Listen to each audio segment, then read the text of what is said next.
Johnny Carson dominated late-night television for 30 years. He was America's invitation face, night after night, the warm smile of the Midwesterner, the impeccable timing, the laugh, and the gift for putting any guest at ease. They thought they knew him. They thought the man at the desk was as friendly as the man they saw on television. But beneath that affable facade was another Johnny Carson hole, a one whose memory was relentless, whose vulnerabilities were deep, and whose ability to destroy or create careers was unparalleled in television history. A veteran Tonight Show producer once told a story that crossing Johnny wasn't merely a faux pas, it was a death sentence. Cross him once, and you weren't just off that evening's show. You disappeared from the kingdom altogether. Carson was from Nebraska, but in the words of one friend, he behaved like a Sicilian. He never yelled, he never made public scenes, and he seldom complained publicly about slights. Instead, he merely erased individuals from his life and his show. And since Johnny Carson was the most powerful man on television, being erased by him had repercussions that reverberated well beyond a lost booking. It could ruin a career, eliminate opportunities, and in other instances haunt individuals for the remainder of their lives. If this kind of story touches your heart, if you're someone who cares about truth, responsibility, and speaking up for the voiceless, please like this video, subscribe to our channel, and share it with someone who should hear it. Let's get started. The most intriguing aspect of Carson's secret cruelty is that the transgressions, which might have a guest banned forever, were not necessarily spectacular. Occasionally, it was outrageous conduct, yes, but just as frequently, it was a subtle slight, a perceived betrayal, or even the feeling that someone had offended the scrupulously maintained order of The Tonight Show. Some never knew what they had done until the invitations ceased. Others realized in an instant that they had committed a cardinal sin in Carson's book. Tonight, we return to the 8 most legendary cases, 8 guests whose misbehavior, betrayals, or clash with Carson's ultimate sanction. And although Joan Rivers's very public betrayal is the most notorious of all, hers was simply the start of a trend that revealed Carson's real character, a king who never forgave. Joan Rivers's tale is perhaps the saddest of the blacklisted guests. She was not merely another comedian hoping for a big break. She was Carson's protege, his personally selected replacement as guest host, the woman he promoted when women comedians were fighting hard to be heard in a man's world. When Carson offered Joan the prized position of the first-ever permanent guest host of The Tonight Show, he was not merely bestowing credibility upon her, he wayso-inting her. Their working relationship became a real friendship. Johnny guided her, touted her ability in public, and accorded her the unusual respect many women in comedy never knew. She once swore Carson was the first influential man in television who didn't anticipate something in return for his favor. He was, in a sense, a father, which is why the happenings of 1986 were such a ruinous break. In that year, the upstart Fox network made the call to Joan with an offer she couldn't refuse. Her own late-night program, competing head-to-head against Carson's Tonight Show. The pay was astronomical, allegedly $10 million annually, but perhaps most enticingly, it was control and protection in a business already muttering its questions about Rivers' continued viability as a woman about to turn 50. NBC had made quietly certain she would not sit in Carson's seat when he retired. The Fox offer was her chance at independence. Rivers struggled with how to break it to Carson, afraid of disappointing the man she loved and admired. But before she could find the courage, Fox spilled the beans. Carson heard of her defection from her mouth? No, from Variety's front page. To a man whose existence had been haunted by emotional rejection and parental indifference, the revelation was a blow that pierced to the very center of his vulnerabilities. He blanched, mumbled, "She didn't even call me," and withdrew into himself. Joan, Rivers no longer lived in Johnny Carson's universe. The prohibition was complete. She was not to be spoken of on The Tonight Show. Footage of her guest hosting was removed from anniversary specials. Guest hosts were told to pretend as if she'd never hosted. She wrote letters, phoned, even sent packages, all of which were returned unopened. To Johnny, she was dead. The professional repercussions were swift and merciless. NBC shut the door on her, industry friends disappeared, and her career went into freefall. But Rivers herself eventually confessed the greater loss was personal. Losing the friendship of Johnny, she averred, was like losing family. She never returned to The Tonight Show again while Carson lived. Only in 2014, 9 years later, did she sit once again on that stage, now a battle-hardened survivor, yet still clearly emotional when discussing the man who had given so much and then taken it all away for good. If Rivers's betrayal hurt Carson's heart, Wayne Newton's confrontation stirred his anger. For years, Carson had playfully teased Newton in his monologues, teasing his Vegas image and oddly youthful appearance.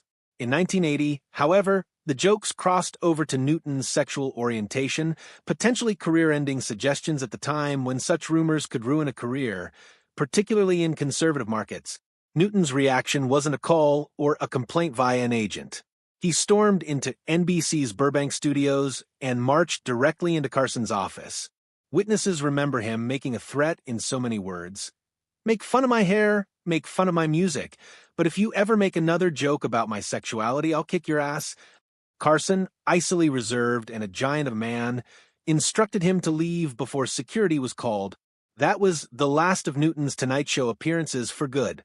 Johnny could tolerate jokes made at his own expense or even bad temper from a guest, but physical intimidation went too far. Newton's exile from The Tonight Show spelled the end of his national TV visibility. He was still a Vegas attraction, but without The Tonight Show to put him in the public eye, his national profile faded. Years afterward, Newton said he had no regrets. Carson, on the other hand, just forgot him. Charles Grodin's downfall was more insidious, but no less irreversible. Grodin had been a sarcastic, wisecracking presence on the show during the 1970s and 80s, frequently appearing in a mock-aggressive persona. Initially, Carson adored the repartee, improvising magnificently and allowing the audience to relish the tension. However, eventually Grodin took the act too far, compromising the distinction between performance and reality. On one occasion, he accused Carson of phoning it in, of not caring about his guests, of just showing up for the paycheck. The words cut deeply, hitting Carson's most tender insecurity that his warmth was only a mask. He kept his smile on camera, but backstage he muttered for decisive words. "We're done with that." Grodin was never told directly. He simply stopped being booked. For Johnny, defying his control in his own domain was an unpardonable violation. Shelley Winters's fall was even more dramatic. A two-time winner of the Academy Award, she was erratic, explosive, and ever more alcohol-addicted by the 1970s. One night in 1975, clearly drunk, she prattled on nonsensically until Carson, attempting to defuse the moment, ventured a tiny jest about her being heavy, something she had previously laughed at. This time, she lost it, throwing the whole whiskey glass in Carson's face, ice and all. The crowd gasped. Johnny, soaked to the skin, managed a smile and went to commercial. Off camera, his fury was palpable. Winters was escorted off the premises, and the ban was permanent. For Winters, being bounced from The Tonight Show was disastrous.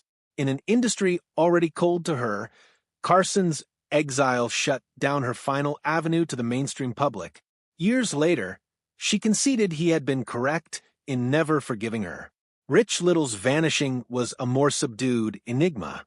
The master impressionist was a Tonight Show regular, popular with viewers, and a repeat guest dozens of times. And then he was simply gone. No controversy, no scandal, just nothing. Only years later did insiders confirm the reality. Carson had become annoyed at Little's perpetual impressions, both in front of and behind the camera. What the audiences adored for 10 minutes, Johnny tolerated for hours. Worse, Carson caught Little recycling stale material, a cardinal offense in Johnny's opinion. Carson was proud of being fresh. Telling jokes that had been done before was lazy, an affront to his standards. He never told Little. He just ceased to call. Little reported afterward that he wished someone had told him. He would have brought new stuff if he'd known. But with Johnny, the door closed softly and forever.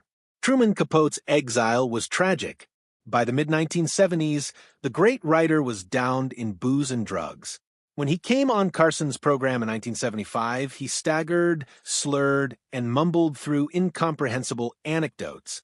Carson attempted every ploy to salvage him, brief questions, comedy direction, but they failed.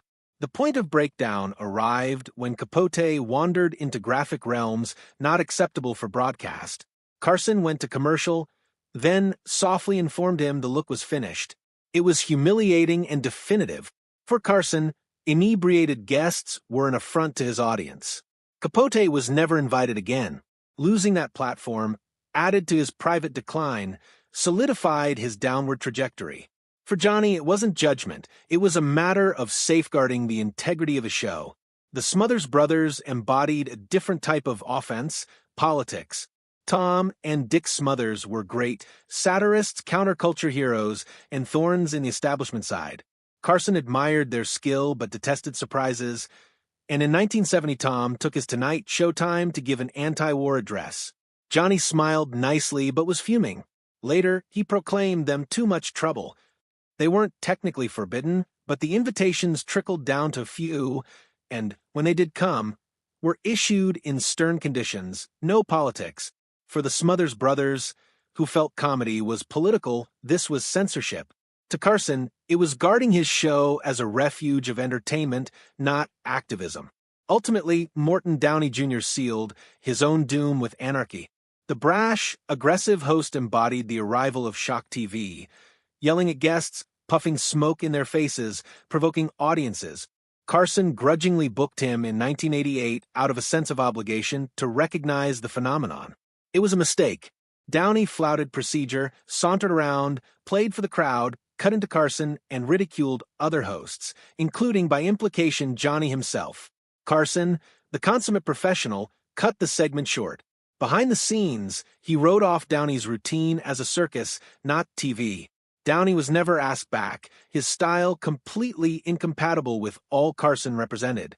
All of these 8 tales expose a side of Johnny Carson's private personality. He was charming, to be sure, but ruthless as well. He could pardon much, accept betrayal, accept disrespect, accept intoxication, accept intimidation, accept laziness, and accept politics that upset his finely honed retreat from the world's troubles.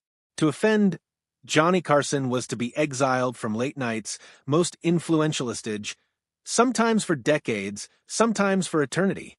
And as the public perceived only the warm grin, behind it existed a man who never forgot and never forgave.